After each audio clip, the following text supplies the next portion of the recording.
Hi പ്രിയപ്പെട്ടവരെ, Bible മാനുഷികമാണ്. പല കാലഘട്ടങ്ങളിലായി പല മനുഷ്യർ എഴുതിയതാണ്. എന്നാൽ സ്വർഗത്തിൽ നിന്നും നേരിട്ട് നൽകപ്പെട്ടത് മുസ്ലിങ്ങളുടെ ഖുറാനാണ് എന്ന് ഉറച്ച് വിശ്വസിക്കുകയും അതിനാൽ ദിവസവും ഓരോ മണിക്കൂർ വീതം ഖുറാൻ വായിച്ച് നിർവൃതി അടയുകയും ചെയ്യുന്ന, 5 നേരം നിസ്കരിക്കുകയും ചെയ്യുന്ന കത്തോലിക്ക പുരോഹിതർ ഉണ്ടെന്ന് വിശ്വസിക്കാൻ പറ്റുമോ? ഉണ്ട്. അങ്ങനെ സ്വകാര്യമായി അവർ ചെയ്യുന്നു എന്ന് മാത്രമല്ല, അതൊക്കെ പുസ്തകത്തിൽ എഴുതി മെത്രാന്മാരുടെ സമ്മതത്തോടെ അതെല്ലാം പബ്ലിഷ് ചെയ്യുകയും ചെയ്താലോ? അത്രമാത്രം കത്തോലിക്ക വിശ്വാസികളെ വഴിതെറ്റിക്കുന്ന അച്ഛന്മാരെ, സഭയുടെ ചോറ് തിന്നിട്ട് സഭയെ ഒറ്റുകൊടുക്കുന്നവരെ കാണുമ്പോൾ എന്താ പറയേണ്ടത്? സഭയുടെ ബുക്ക് സ്റ്റാളുകളിൽ തന്നെ ഇത്തരം പുസ്തകങ്ങൾ വിതരണം ചെയ്ത് അനേക കാര്യങ്ങളെ നശിപ്പിച്ചുകൊണ്ടിരിക്കുകയും ചെയ്യുമ്പോൾ എന്ത് ചെയ്യണം? വിമർശിക്കാതെ പറ്റുമോ? ഒരു വിശ്വാസിക്ക് ബൈബിൾ സംബന്ധമായ സംശയങ്ങൾക്ക് ഉത്തരം കൊടുക്കാൻ എന്ന പേരിൽ ആന്റണി നെറ്റിക്കാട്ട് എന്ന പണ്ഡിതനായ ഒരു അച്ഛൻ എഴുതിയ പുസ്തകമാണ് സഭയ്ക്ക് ഉത്തരമുണ്ടോ എന്നത്. ആ പുസ്തകത്തിൻ്റെ 30-ാം പേജിൽ എഴുതിയിരിക്കുന്നത് ഒന്ന് വായിക്കാം. ഖുറാൻ മുസ്ലിങ്ങളുടെ വിശുദ്ധ ഗ്രന്ഥമാണ്. അത് ഏതെങ്കിലും വ്യക്തിയാൽ വിരചിതമല്ല. മനുഷ്യഭാഷയിലുള്ള യഥാർത്ഥ ദൈവവചനമാണത്. അതിൽ 114 അധ്യായങ്ങൾ അഥവാ സൂറാകളുണ്ട്. മക്കയ്ക്ക് സമീപം ഹീര ഗുഹയിൽ വെച്ച് ഗബ്രിയേൽ ദൂതൻ വെളിപ്പെടുത്തിയതായിരുന്നു അവ. ചുരുക്കത്തിൽ ഈ വിശുദ്ധ ഗ്രന്ഥം ദൈവത്തിൽ നിന്ന് നേരിട്ട് വന്നതാണ്. അതിനാൽ മനുഷ്യരായ ഗ്രന്ഥകർത്താക്കൾ എഴുതിയതല്ല അത്. ഖുറാൻ ദൈവത്തിൻ്റെ മനുഷ്യാവതാരം പോലെയാണ്. അത് വിശുദ്ധ ഗ്രന്ഥം പോലെയാണ് എന്നതിനേക്കാൾ യേശുവിനെ പോലെയാണ്. മനുഷ്യാവതാരം പോലെയാണെന്ന് പറയുമ്പോൾ പരിപൂർണമായും ദൈവികമാണത് എന്ന് പറയുന്നു. മനുഷ്യഭാഷയിലുള്ള യഥാർത്ഥ ദൈവവചനമാണത്. യഥാർത്ഥ ദൈവവചനമാണ് അത് എന്ന് പറയുമ്പോൾ യഥാർത്ഥമല്ലാത്ത ദൈവവചനം കപടമായി ആരും എഴുതുന്നുണ്ട്. അതല്ല പശ്ചാത്തലം. ഹൈന്ദവരുടെയോ സിഖുകാരുടെയോ ജൈനമതക്കാരുടെയോ ആരുടെയെങ്കിലും ഗ്രന്ഥങ്ങളിലെ വാക്കുകൾക്ക് ദൈവവചനം എന്നവർ പറയാറുണ്ടോ? ഇല്ല. ബൈബിൾ യഥാർത്ഥ ദൈവവചനമല്ല എന്നല്ലേ ഉദ്ദേശിക്കുന്നത്? ഗബ്രിയേൽ ദൂതൻ വെളിപ്പെടുത്തിയതായിരുന്നു അവ. മാതാവിൻ്റെ ഉദരത്തിലേക്ക് ഉണ്ണി യേശുവിനെ നൽകുന്ന സന്ദേശവുമായി ഗബ്രിയേൽ ദൂതനും വന്നു എന്നറിയാവുന്ന വിശ്വാസികൾക്ക് അതേ ഗബ്രിയേൽ ദൂതൻ നൽകിയതാണെന്ന് പറയുമ്പോൾ ഇത് വിശ്വസിക്കാനും മേടിച്ച് വായിക്കാനും ഇസ്ലാം ആകാനുമുള്ളൊരു പ്രേരണ, അതല്ലേ ഉദ്ദേശിക്കുന്നത്? ചുരുക്കത്തിൽ ഈ വിശുദ്ധ ഗ്രന്ഥം ദൈവത്തിൽ നിന്ന് നേരിട്ട് വന്നതാണ്. അതിനാൽ മനുഷ്യരായ ഗ്രന്ഥകർത്താക്കൾ എഴുതിയതല്ല അത്. അപ്പോൾ മനുഷ്യരായ ഗ്രന്ഥകർത്താക്കൾ എഴുതിയ ബൈബിൾ ദൈവികമല്ല എന്നും അവിടെ ദുസൂചനയുണ്ട്. ഖുറാൻ ദൈവത്തിൻ്റെ മനുഷ്യാവതാരം പോലെയാണെന്ന് പറയപ്പെടുന്നു. അത് വിശുദ്ധ ഗ്രന്ഥം പോലെയാണ് എന്നതിനേക്കാൾ യേശുവിനെ പോലെയാണ്. മനുഷ്യാവതാരം എന്ന് പറയുമ്പോൾ യേശു ക്രിസ്തു പരിപൂർണ്ണ ദൈവവും പരിപൂർണ്ണ മനുഷ്യനുമാണ്. അത് വിശ്വസിക്കുന്ന ക്രൈസ്തവരോട് ക്രിസ്തുവിനെ പോലെയാണ്, ക്രിസ്തുവിൻ്റെ മനുഷ്യാവതാരം പോലെയാണെന്ന് പറയുമ്പോൾ പരിപൂർണമായും ദൈവികമാണത് എന്ന് പറയുന്നു. അപ്പോൾ ബൈബിൾ ഒന്നും ദൈവികമല്ല എന്ന് മനസ്സിലാകുന്നു. ബൈബിളിനെ കുറിച്ച് ഇങ്ങനെയാണ് അച്ഛൻ ഉദ്ദേശിക്കുന്നതെന്ന് ഞാൻ വെറുതെ സൂചിപ്പിച്ചതല്ല. ബൈബിളിനെ കുറിച്ച് 31-ാം പേജിൽ പറയുന്നത് നമുക്ക് വായിക്കാം. വിശുദ്ധ ഗ്രന്ഥത്തിലെ, അതായത് ബൈബിളിലെ വിശുദ്ധ ഗ്രന്ഥത്തിലെ പുസ്തകങ്ങൾ വിവിധ കാലയളവിൽ രചിക്കപ്പെട്ടതാണ്. വ്യത്യസ്ത സാഹിത്യ ഗുണമേന്മയുള്ള വിവിധ ഗ്രന്ഥകർത്താക്കൾ രചിച്ചതാണ് അവ എന്ന് കണ്ടെത്തുവാൻ കഴിയും. പ്രതിപാദ്യ വിഷയം, ശൈലി, ഉത്ഭവം, പ്രസക്തി എന്നിവയിൽ അവ തമ്മിൽ ഏറെ വ്യത്യാസമുണ്ട്. അപ്പോൾ തമ്മിലേറെ വ്യത്യാസമുണ്ടെന്ന് പറഞ്ഞാൽ വൈരുദ്ധ്യമുണ്ടെന്ന് തോന്നി. വിവിധ ഗ്രന്ഥകർത്താക്കൾ രചിച്ചതാണെന്ന് കണ്ടെത്താൻ കഴിയുമെന്ന്. സ്വർഗത്തിൽ നിന്ന് ഒന്നാണ് ഒരു മാനുഷികമാണോ എന്ന് അന്വേഷിച്ചപ്പോൾ വ്യത്യസ്തരായ പലരും പല കാലഘട്ടങ്ങളിൽ എഴുതിയതാണെന്ന് കണ്ടെത്താൻ കഴിഞ്ഞു അദ്ദേഹത്തിന്. ഇങ്ങനെ വ്യത്യസ്തരായ പലരാലും പല കാലഘട്ടങ്ങളിലായും രചിക്കപ്പെട്ട മാനുഷികമായ ഒരു പുസ്തകമാണ് ബൈബിൾ എന്ന് വരുത്തിയിട്ട് പറയുന്നത് മുസ്ലിങ്ങളുടെ ഗ്രന്ഥം സ്വർഗത്തിൽ നിന്ന് നേരിട്ട് വന്നതാണ്, അത് യേശു ക്രിസ്തുവിന് മനുഷ്യാവതാരം പോലെയാണ് എന്ന് പറയുന്നത്. ഇത്രമാത്രം ക്രൈസ്തവരെ വഴിതെറ്റിക്കാൻ ഈ അച്ഛൻ പ്രവർത്തിക്കുന്നത് ആർക്ക് വേണ്ടിയാണ്? ചോറിവിടെയും കൂർ അവിടെയും എന്ന രീതിയിൽ ഈ ഒറ്റുകാശ് വാങ്ങി ജീവിക്കുന്ന ഈ മനുഷ്യനെ എങ്ങനെയാണ് ക്രൈസ്തവ പുരോഹിതനെന്ന് വിളിക്കാൻ പറ്റുക? ഇങ്ങനെ ധാരാളം പുരോഹിതരുണ്ട് കത്തോലിക്ക സഭയിൽ. ഒളിഞ്ഞും തെളിഞ്ഞും ഇസ്ലാമിന് വേണ്ടി പ്രവർത്തിക്കും. ഇവർ എന്തുകൊണ്ട് സഭ വിട്ടു പോകുന്നില്ല? സഭ വിട്ടു പോയാൽ ലഭിക്കുന്നതിനേക്കാൾ അവർക്ക് കാശ് കിട്ടുന്നതും സഭയ്ക്കുള്ളിൽ നിന്നുകൊണ്ട് ഇത്തരം പ്രവൃത്തികൾ ചെയ്യുന്നതാണ്, അനവധി പേരെ നശിപ്പിക്കാൻ കഴിയുന്നതാണ് എന്നതുകൊണ്ടാണ് സഭ വിട്ടു പോകാത്തത്. പുരോഹിതൻ എന്ന ആദരവും ബഹുമാനമെല്ലാം സ്വീകരിച്ച് ഈ ആനുകൂല്യമെല്ലാം സഭയിൽ നിന്ന് വാങ്ങി വിശ്വാസികളുടെ നേർച്ചക്കാശിൽ നിന്നും ആഡംബരമായി ജീവിക്കുകയും ചെയ്യാം. ഇസ്ലാം മതത്തിൽ നിന്നും ഒറ്റുകാശും വാങ്ങി അവർക്ക് വേണ്ടി ഇവിടെ പ്രവർത്തിക്കുകയും ചെയ്യാം. എന്തൊരു ദുരവസ്ഥയാണിത്!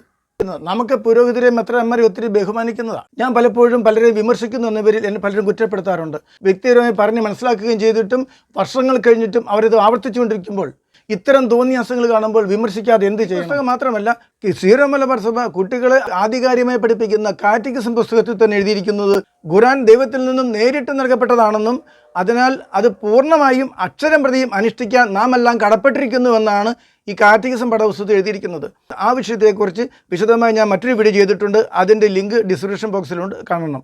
ആ പുസ്തകത്തിലും ആലഞ്ചേരി പിതാവും നിരവധി മെത്രാന്മാർ വായിച്ചറിഞ്ഞ് അംഗീകരിച്ച് ഒപ്പിട്ടിട്ടുള്ളതാണ്. അത്രയ്ക്കൊന്നും പണ്ഡിതനല്ലാത്ത ഏതെങ്കിലും ഒരു പുരോഹിതൻ പറഞ്ഞതല്ല. വളരെയേറെ സഭയെക്കുറിച്ച് പഠിച്ചും വളരെയേറെ ബൈബിളിനെക്കുറിച്ച് പഠിച്ചും നല്ലൊരു പുസ്തകമാണ് എഴുതിയത്.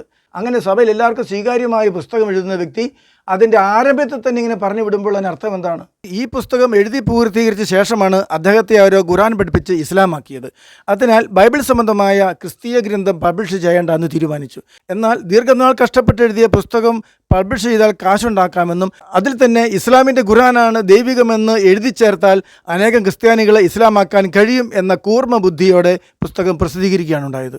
ഈ പുസ്തകം വായിച്ചിട്ട് ഇത് വളരെ നല്ല പുസ്തകമാണെന്നും എല്ലാവരും വായിക്കണമെന്ന് സപ്പോർട്ട് ചെയ്ത് സന്ദേശം എഴുതിയ 2 വ്യക്തികളാണ് ആലഞ്ചേരി പിതാവും കല്ലറയ്ക്കൽ പിതാവും.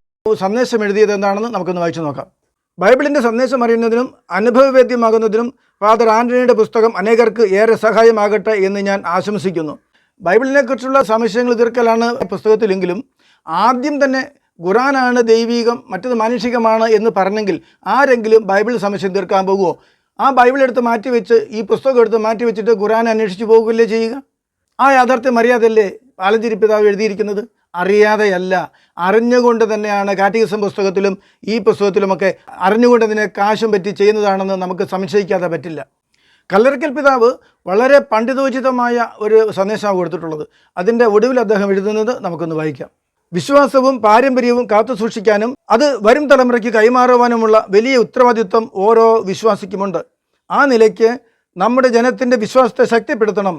അത് കൂടുതൽ ആഴമുള്ളതാക്കാനും സുത്യർഹമായ ഈ കൃതി ഉപകരിക്കുമെന്ന് ഞാൻ പ്രത്യാശിക്കുന്നു. Bishop Francis Kallarakkal, metropolitan archbishop, Varapuzha. ഈ സന്ദേശം വായിച്ച് പുസ്തകത്തിനകത്തേക്ക് കയറുമ്പോൾ 30-ാം പേജിൽ എഴുതിയിരിക്കുകയാണ് യഥാർത്ഥത്തിൽ മുസ്ലിങ്ങളുടെ ഖുർആനാണ് ദൈവ സന്ദേശമെന്നും അത് അക്ഷരം പ്രതി അനുഷ്ഠിക്കണമെന്നും. ആ വിശ്വാസമാണോ വിശ്വാസികൾ കാത്തു സൂക്ഷിക്കേണ്ടത്? ആ വിശ്വാസമാണോ തലമുറകൾക്ക് കൈമാറേണ്ടത്? ഈ പേജുകളൊന്നും എഴുതുന്നതിന് മുമ്പേ മെത്രാന്മാരുടെ സന്ദേശം പ്രിൻ്റ് ചെയ്തെന്നാണോ വിചാരിക്കേണ്ടത്? വിശ്വാസം പാടെ ഉപേക്ഷിച്ച് മറ്റൊരു മതത്തിൻ്റെ വിശ്വാസം പുലുകാനുള്ള കാര്യങ്ങൾ ആദ്യമേ എഴുതി വെച്ച പുസ്തകത്തെക്കുറിച്ചാണ് കല്ലറയ്ക്കൽ പിതാവ് ഇങ്ങനെ എഴുതുന്നത്.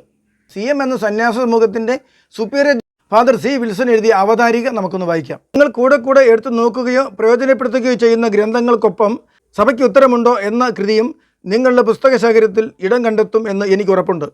നിങ്ങളുടെ വീടുകളിലും നിങ്ങളുടെ സുഹൃത്തുക്കളുടെയും പരിചയക്കാരുടെയും വീടുകളിലും ഈ പുസ്തകം സൂക്ഷിക്കുവാൻ ഞാൻ ശുപാർശ ചെയ്യുന്നു. Father C. Wilson CM, provincial superior, Vincentian provincialate, Mysore. ഈ അച്ഛൻ ക്രൈസ്തവ വിശ്വാസികളാണ് പറയുന്നത്. ഈ അച്ഛൻ പറയുന്നത് അക്ഷരം പ്രതി അനുസരിച്ചിരിക്കുന്നത് മുസ്ലിങ്ങളാണ്. നിരവധി മുസ്ലിങ്ങളുടെ അലമാരിയിൽ ഈ പുസ്തകമുണ്ട്. അവർ പരിസരത്തുള്ള എല്ലാ ക്രൈസ്തവർക്കും കൊടുത്തുകൊണ്ടിരിക്കുക. അങ്ങനെ പല ക്രൈസ്തവ വീടുകളിലും ഈ പുസ്തകം കൊണ്ടുപോയി കൊടുക്കുകയും ഇതിലെ 30-ാമത്തെ പേജ് വായിച്ച് കേൾപ്പിച്ചിട്ട് അവിടെ ഒരു ഖുർആനും കൊടുത്തിട്ട് പോകുന്നത് എൻ്റെ ശ്രദ്ധയിൽപ്പെട്ടപ്പോഴാണ് ഞാൻ ഈ പുസ്തകം വിശദമായിട്ട് പരിശോധിച്ചത്. അപ്പോൾ ഇത് അബദ്ധം പറ്റിയതല്ല, വെൽ പ്ലാൻഡ് ആണ്. ഇങ്ങനെ ഒരു ദുരുദ്ദേശം ഉണ്ടായിരുന്നു എന്ന് എനിക്ക് ഉറപ്പായി.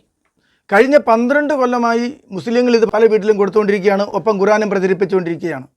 2013 ഇതിൻ്റെ ആദ്യ പ്രതി പബ്ലിഷ് ചെയ്തത്.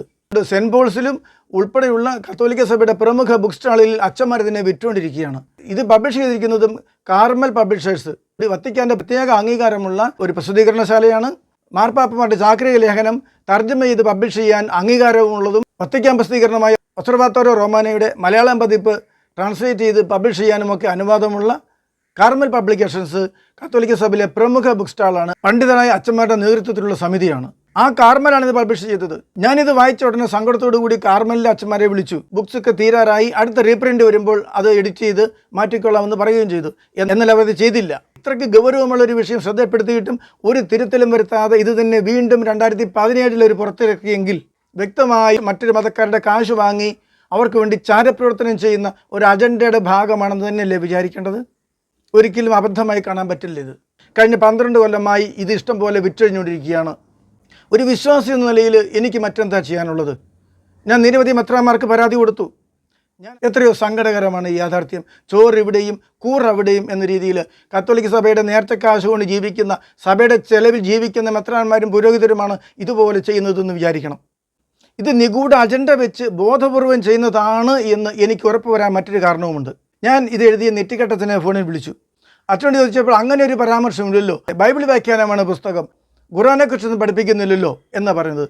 ഉണ്ടല്ലോ അച്ഛ, ഇത്രയും പേജിലുണ്ട് എന്ന് പറയുമ്പോൾ അങ്ങനെ തന്നെ എഴുതുമില്ലല്ലോ എന്ന് പറഞ്ഞു. 7 കൊല്ലം മുമ്പ് ആദ്യ പതിപ്പ് വായിച്ചിട്ട് 7 കൊല്ലം മുമ്പ് ഞാൻ അച്ഛനെ വിളിച്ചതാണ്. ഈ ഇസ്ലാമിൻ്റെ കാര്യം ഒന്നും പറഞ്ഞിട്ടില്ലല്ലോ, ബൈബിളിനെ കുറിച്ചല്ലേ പുസ്തകമൊന്നും എന്നെ ചോദിച്ച് തർക്കിക്കുകയാണ്. ഞാൻ ആ പേജ് വായിച്ച് കേൾപ്പിച്ചപ്പോൾ അദ്ദേഹം പറയുകയാണ്, എന്നാൽ എൻ്റെ കുഴപ്പമല്ല, ട്രാൻസ്ലേറ്റ് ചെയ്തേ കുഴപ്പമായിരിക്കുന്നു. ഒരു വാചകം ട്രാൻസ്ലേറ്റ് ചെയ്യുമ്പോൾ തെറ്റിപ്പോയേക്കാം. നിരവധിയായ വാചകങ്ങൾ ഉൾപ്പെടുന്ന 2 പാരഗ്രാഫിലെ മുഴുവൻ ആശയം തെറ്റിപ്പോകുമെന്നാണോ? അച്ഛനെന്തൊരു ഉരുണ്ട് കളിക്കുകയാണ്. ട്രാൻസ്ലേറ്റർ തെറ്റാകാനേ വഴിയുള്ളൂ, ഇനി എന്തെങ്കിലും തെറ്റുണ്ടെങ്കിൽ അടുത്ത ഫ്രണ്ട് തിരുത്തൂ എന്ന് പറഞ്ഞു. തിരുത്തിയിട്ടില്ല. ഈ ട്രാൻസ്ലേറ്റ് ചെയ്ത സിസ്റ്ററെ ഞാൻ വിളിച്ചു. ആ സിസ്റ്റർ പറയുന്നത് 2 പേരും നോക്കിയതാണ്, ട്രാൻസ്ലേഷനിൽ യാതൊരു അപാകതയും ഇല്ല, ഞാൻ ഉറപ്പാണ് എന്ന് പറയുന്നു.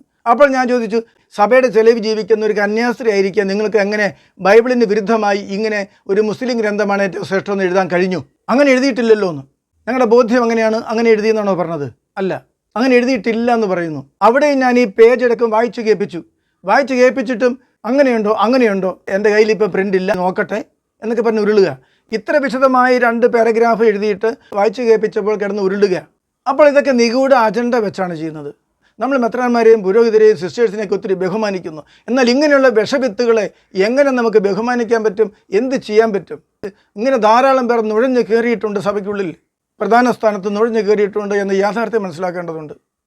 മറ്റൊരു കാര്യമാണ്, ഇതൊക്കെ കേൾക്കുമ്പോൾ എൻ്റെ ബോധ്യം തെറ്റാണെന്നും ഈ അച്ഛന്മാരും മെത്രാന്മാരും ഇത്രയും പറഞ്ഞെങ്കിൽ അതാണ് ശരിയെന്നും ചിലർക്ക് തോന്നാൻ സാധ്യതയുണ്ട്. ഈ പുസ്തകത്തിലുള്ളത് സൂചിപ്പിക്കുകയും മെത്രാന്മാരും ഇങ്ങനെ സപ്പോർട്ട് ചെയ്തെന്ന് പറയുകയും ചെയ്യുമ്പോൾ അതായിരിക്കും ശരി, ഇസ്ലാമും ഖുറാനും ആയിരിക്കും ശരി, അതായിരിക്കും യഥാർത്ഥത്തിൽ ദൈവീകം എന്നും ചിലർ വിശ്വസിച്ച് പോകാൻ സാധ്യതയുണ്ട്. അതുകൊണ്ട് കഴിഞ്ഞ കാലഘട്ടങ്ങളിൽ കത്തോലിക്ക സഭയിലെ വിശുദ്ധർ എന്തൊക്കെ ഇതിനെക്കുറിച്ച് പറഞ്ഞു എന്ന് നാം അറിയണം. ഈ മെത്രാന്മാരും ഈ അച്ഛനും ഇതുപോലെ പലരും സഭയെ ഒറ്റുകൊടുത്തുകൊണ്ട് ഇങ്ങനെ ചെയ്യുമ്പോൾ ഇവർക്കറിയില്ലാഞ്ഞിട്ടല്ല, സഭ ഔദ്യോഗികമായി പബ്ലിഷ് ചെയ്യുന്ന നിരവധി ഗ്രന്ഥങ്ങളിൽ ഇസ്ലാമും ഖുറാനും ദൈവികമല്ല എന്ന് തെളിയിച്ചുകൊണ്ടുള്ള നിരവധി വിശുദ്ധരുടെ പഠനങ്ങളുണ്ട്. അത് നിലവിലിരിക്കെയാണ് അതിനെല്ലാം തള്ളിക്കളഞ്ഞുകൊണ്ട് അതിനെതിരെ ഇങ്ങനെ പുസ്തകം എഴുതുന്നത് എന്ന് മനസ്സിലാക്കണം. എന്തൊക്കെയാണ് പുസ്തകത്തിൽ പറയുന്നതെന്ന് നമുക്ക് നോക്കാം. പാഷാണ്ഡതകളുടെ ചരിത്രവും അവയുടെ നിരാകരണവും എന്ന പുസ്തകത്തിൽ വിശുദ്ധ അൽഫോൻസ് ലിഗോരി വിശദമായിട്ട് ഈ ഇസ്ലാമിക പ്രബോധനങ്ങളെയും ഖുറാനെയും വിമർശിക്കുന്നുണ്ട്. അത് ദൈവികമായി സ്വീകരിക്കാനാവില്ല എന്ന് വളരെ അസന്നിഗ്ധമായി പറഞ്ഞു വെക്കുന്നുണ്ട്. ക്രൈസ്തവ വിശ്വാസവും ഇസ്ലാമിക വീക്ഷണവും എന്ന പേരിൽ ഒയിർസി വടവാതൂർ സെമിനാരിയിൽ നിന്ന് പബ്ലിഷ് ചെയ്തൊരു പുസ്തകമുണ്ട്. കത്തോലിക്കരായ 21ഓളം പണ്ഡിതരെ കൊണ്ട് ലേഖനം എഴുതിച്ച് വടവാതൂർ പൗരസ്ത്യ വിദ്യാപീഠത്തിൻ്റെ പ്രസിഡൻ്റായ ഡോക്ടർ ആൻഡ്രൂസ് മേക്കാട്ടുകുന്നിൽ എഡിറ്റ് ചെയ്ത് പബ്ലിഷ് ചെയ്ത ഒരു പുസ്തകമാണത്. വിശുദ്ധ ജോൺ റെനോൾഡും വിശുദ്ധ അൽഫോൻസ് ലിഗോരിയും ഉൾപ്പെടെ 9-ാം നൂറ്റാണ്ടിൽ ജീവിച്ചിരുന്ന നിരവധി രക്തസാക്ഷികളും ഇസ്ലാമിൻ്റെ ഈ പുസ്തകത്തെ തള്ളിപ്പറഞ്ഞതുമൊക്കെ വിശദമായിട്ട് ഇവിടെ വിവരിക്കുന്നുണ്ട്. കഴിഞ്ഞ നൂറ്റാണ്ടുകളിൽ എത്രയോ വിശുദ്ധരാണ് ഇതിനെതിരെയുള്ള നിരവധി ലേഖനങ്ങളും പുസ്തകങ്ങളും പബ്ലിഷ് ചെയ്തിട്ടുള്ളത്. ക്രൈസ്തവ വിശ്വാസവും ഇസ്ലാം വീക്ഷണവും എന്ന ഈ പുസ്തകത്തിൻ്റെ നിരവധി പേജുകളിൽ ആ പുസ്തകം പൈശാചികമാണെന്നും ജഡിക സുഖവും വാഗ്ദാനം ചെയ്താണ് സ്വർഗീയ പ്രത്യാശ നൽകുന്നതെന്നും വിമർശിച്ചുകൊണ്ട് സാത്താൻ്റെ പുസ്തകമാണെന്നും ഒക്കെ വിവരിച്ചുകൊണ്ട് വിശദമായി എഴുതി നമ്മുടെ വിശ്വാസത്തെ പ്രതിരോധിക്കുന്ന പുസ്തകമുണ്ട്. ഈ പുസ്തകത്തിൽ കത്തോലിക്ക സഭയ്ക്ക് വേണ്ടി ഇസ്ലാമിനെതിരെ എഴുതിയ അച്ഛന്മാരുൾപ്പെടെയുള്ള 21 പണ്ഡിതരെയും ഈ എഡിറ്റ് ചെയ്ത അച്ഛനെയും ഉൾപ്പെടെ എല്ലാവരെയും കടത്തി വെട്ടിക്കൊണ്ട് ഇസ്ലാമാണ് പ്രധാനമെന്ന് പറഞ്ഞ് സഭയ്ക്കുള്ളിൽ ഇങ്ങനെ ചാരപ്രവർത്തനം ചെയ്യുകയാണ് നെറ്റിക്കട്ടത്തിന് കുറേ പേരും. അങ്ങനെ ഈ സോവിയറ്റ് യൂണിയൻ എന്ന രാഷ്ട്രം നിലവിലുള്ള സമയത്ത് കത്തോലിക്ക സഭയെ നേരിടാൻ വേണ്ടി കമ്മ്യൂണിസ്റ്റുകാർ നിരവധി കമ്മ്യൂണിസ്റ്റ് മക്കളെ സെമിനാരിയിൽ പണം കൊടുത്ത് പഠിപ്പിച്ച് പുരോഹിതരാക്കുകയും മെത്രാനാക്കുകയൊക്കെ ചെയ്തിട്ടുണ്ട്. സഭയ്ക്കുള്ളിൽ നിന്നുകൊണ്ട് കമ്മ്യൂണിസ്റ്റ് അനുകൂല നീക്കങ്ങൾ നടത്തി സഭയെ തകർക്കാൻ വേണ്ടിയിട്ട്. അതിനെക്കുറിച്ചൊക്കെ ശാലോം പബ്ലിഷ് ചെയ്ത പുസ്തകങ്ങൾ പോലും ഉണ്ട്, അങ്ങനെ ചാരപ്രവർത്തനം ചെയ്ത അച്ഛനെക്കുറിച്ചൊക്കെയുള്ള പുസ്തകങ്ങൾ. എങ്കിൽ അതുപോലെ മുസ്ലിങ്ങൾ പണം കൊടുത്ത് സെമിനാരിയിൽ അയച്ച അച്ഛന്മാരുണ്ടെന്ന് നമുക്ക് വിചാരിക്കണ്ടേ?